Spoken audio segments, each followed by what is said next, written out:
do you think that what women wear has any effect? That's part of this temptation? Well, you know, if a woman is wearing very few clothes, it will have an impact on the men, unless they're robots. Rape کا تعلق کیا کپڑوں سے ہے یا rape کا تعلق کپڑوں سے نہیں ہے؟ خان صاحب کے اس بات کے بعد سب سے زیادہ جو شور ہمیں سنائی دیتا ہے وہ لبرل مافیا اور فیمنسٹ آنٹیوں کی طرف سے سنائی دیتا ہے۔ ان کا یہ کہنا ہے کہ خان صاحب وکٹم بلیمنگ کر رہے ہیں۔ خان صاحب یہ کہہ رہے ہیں کہ جو خواتین جو وکٹمز ہیں اس پرٹیکولر کیس کے اندر، یہ ان کو یہ کہا جا رہا ہے کہ چونکہ وکٹم نے ایسے کپڑے پہنے ہوئے تھے لہٰذا اس کے ساتھ یہ ظلم ہوا ہے۔ اور خان صاحب کی بات کو اس طرح پورٹری کیا گیا کہ خان صاحب کا پورا سٹانس ہمیں لگا کہ ملٹی پلائی بائی زیرو ہوا، اور اس ملٹیپلیکیشن کے نتیجے میں خان صاحب کو ایک ریپسٹ کے طور پر، ریپسٹ پرائم منسٹر کے طور پر، ریپسٹ ایجنڈا کو سپورٹ کرنے والے پرائم منسٹر کے طور پر پریزنٹ کیا گیا۔ تو ہم لوگ جب اس بات کو دیکھتے ہیں تو ہمیں ڈان کا ایک آرٹیکل دیکھنے کو ملتا ہے، جس ڈان کے آرٹیکل میں بات کہی جاتی ہے کہ rape is not about lust but it is about power. تو ہم جب اس بات کو سمجھنے کا ہمیں موقع ملتا ہے اور ہم دیکھتے ہیں کہ ریپ کیوں کیا جاتا ہے اور سیکس میں اور ریپ میں کیا فرق ہے، تو ریپ کو بہرحال اس وجہ سے پاور گیم کہا جاتا ہے کیونکہ یہ کنسنٹ بیسڈ نہیں ہوتا۔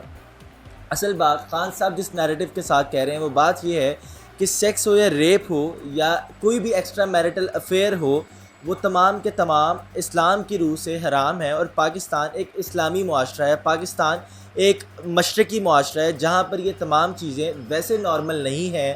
جس طرح ویسٹ میں نارمل ہیں۔ ویسٹ میں بغیر باپ کے کسی بیٹے یا بیٹی کا پیدا ہونا یا وہاں پر رہنا بالکل نارمل ہے۔ ویسٹ کے اندر اس طرح کے تمام کلچرز کا، کلبز کا اور اس طرح کی تمام رسومات کا ہونا بالکل نارمل سمجھا جاتا ہے، لیکن پاکستان میں اس کو بالکل بھی نارمل نہیں سمجھا جاتا، بلکہ اس کو ایک عجیب سی چیز سمجھا جاتا ہے۔ تو اب ہم واپس آتے ہیں کپڑوں کی طرف۔ خان صاحب جب یہ بات کہتے ہیں کہ روبوٹ مرد نہیں ہے، کہ مرد عورت کی طرف بالکل نہیں جائیں گے، تو ہم اس بات کو جب اس طرح سے لیتے ہیں کہ پھر عورت کو کیا کرنا چاہیے کہ وہ ایسے کپڑے پہنے۔ یہاں پر ایک کویسچن یہ بھی پیدا ہوتا ہے کہ وہ تمام خواتین جن کے گھروں کے اندر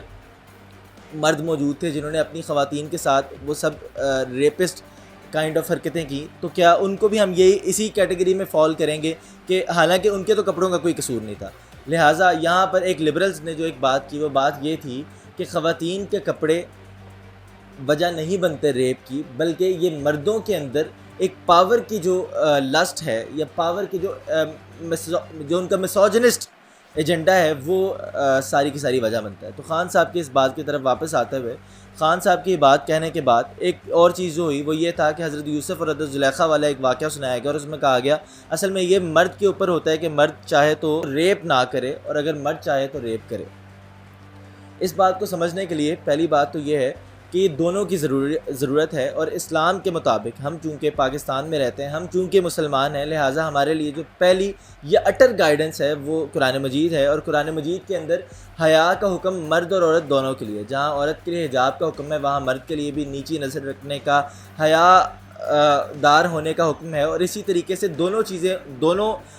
جنسوں کے اندر اگر یہ حیا موجود ہوگی تبھی ایک سٹیبل معاشرہ قائم رہ سکتا ہے۔ اب خان صاحب کے اس بیان کے نتیجے میں جو ایک بہت بڑی چیز ایک سامنے نظر آتی ہے، اس میں خان صاحب کی بات بہرحال یہ کہی جا سکتی ہے کہ خان صاحب ایک مکمل بات نہیں کر رہے۔ خان صاحب نے ایک فریز بولا، اور ظاہر ہے وہ فریز ان کے کویشچن کے اکارڈنگلی تھا، اور اس فریز کے اندر خان صاحب نے کہا عورت کے کپڑوں کے حوالے سے بات کر دی، اور خان صاحب نے وہاں بات نہیں کی۔ تو وہ لوگ جو یہ کہتے ہیں کہ عورت کو ہر طرح کے کپڑے پہننے کی اجازت ہونی چاہیے کیونکہ کپڑوں کی وجہ سے کوئی مسئلہ نہیں ہوتا، یہ چیز بھی بالکل بھی ٹھیک نہیں کہی جا سکتی، کیونکہ اس کی وجہ یہ ہے کہ اگر عورت اس طرح کے کپڑے پہنے گی جو کہ پرسویٹو ان نیچر ہوں گے تو اس کی طرف کوئی بھی آرام سے اٹریکٹ ہو سکتا ہے، جس اٹریکشن کی وجہ سے اس معاشرے کے اندر جو